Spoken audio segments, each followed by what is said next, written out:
Hello, welcome to Pirkei Avos with Rabeinu Yonah. We're in chapter 4, Mishnah number 9. Rabbi Yonah says, Kol hamakayim es Torah me'oni, sofu l'kaimo me'osher. Whoever fulfills the Torah when he is poor, eventually will fulfill the Torah when he is wealthy. V'chol hamavatel es Torah me'osher. Someone who neglects the Torah because he's wealthy, sofu levatla me'oni. In the end, he will ignore the Torah when he is poor. Let's see Rabeinu Yonah. Kol hamakayim es Torah me'oni shedocha she'osav umaniach malachto hetzricha lefarnaso kedei lekayim haTorah v'hamitzvah. We're talking about a person. What does it mean to be fulfilled the Torah when you're poor? A very poor person, he has to work very hard to make a living, and he pushes off his work in order that he has time to study Torah and to perform mitzvos. Maybe he has to get to work late because he's got to go to minyan, or he takes off time from work so that he has a set time to study Torah. And it's very difficult for him, but nevertheless, he studies Torah and does mitzvahs.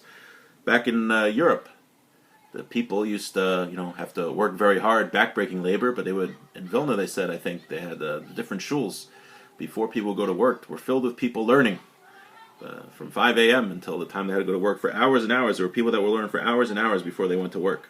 And then at the end of the day, when they were finished with work, they would go to synagogue and work very, very hard. Sofu l'kaimo me'osher. In the end, such a person will fulfill the Torah from wealth. Ki yisasher v'nosef lo od shos meruvachos la'asik b'Torah l'kaimo mitzvos. Hashem will give him wealth, and he'll have more time to study Torah and fulfill mitzvos. Ki parnasaso tiyeh meruba. He'll have plenty of sustenance. V'lo yitztarach el yigia kapav ki yochel. And he won't need this hard work for what to eat. V'yilmad b'simcha v'tuv levav. He'll study with happiness and contentment. Ki b'chachma yelo kol tov. Because when you have wisdom, you have everything. We find by King Solomon, all of a shalom. He was able to ask for anything. What did King Solomon ask for? He asked for wisdom. He didn't ask for money, but he asked for wisdom. Specifically Torah wisdom we're talking about here. There is nothing comparable to Torah wisdom.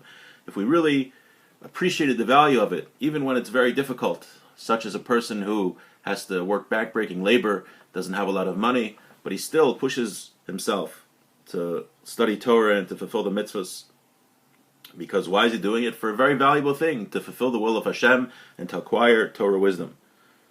Mashal l'melech she'amar la'avdo is a parable about how King Solomon asked for wealth. A parable to a king who asked his servant, Shal ma'aten lacha, ask me for something, anything you want I'll give you.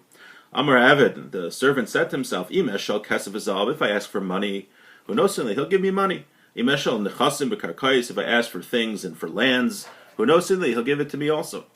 Amar, he says to himself, Eshel es bas melech li isha. I'm going to ask for his daughter to marry, for the princess.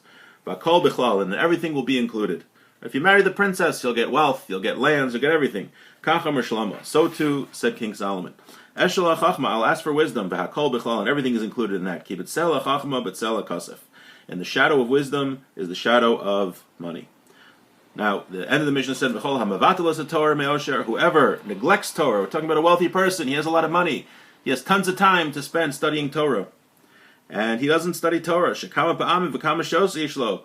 He has a lot of time, extra time.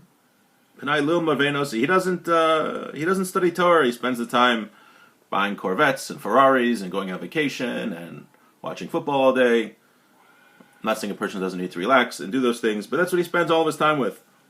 Sofu levat lemeoni. In the end of the day, such a person will also neglect the Torah from poverty. He'll need to work very hard to find a parnasa, find his sustenance, to make a living, and he won't be able to find it. And that even if he wants to study Torah, he's not going to have the time to do it. Mida keneged mida. And it's measure for measure, because of the fact that he neglected Torah when he was able to. He was punished to, even if he wants to learn Torah, to not be able to do it, and it will come out that he will leave this world without any Torah. So the lesson here is, for sure, if we're wealthy, and if we have time, or we could probably make time, we should learn Torah.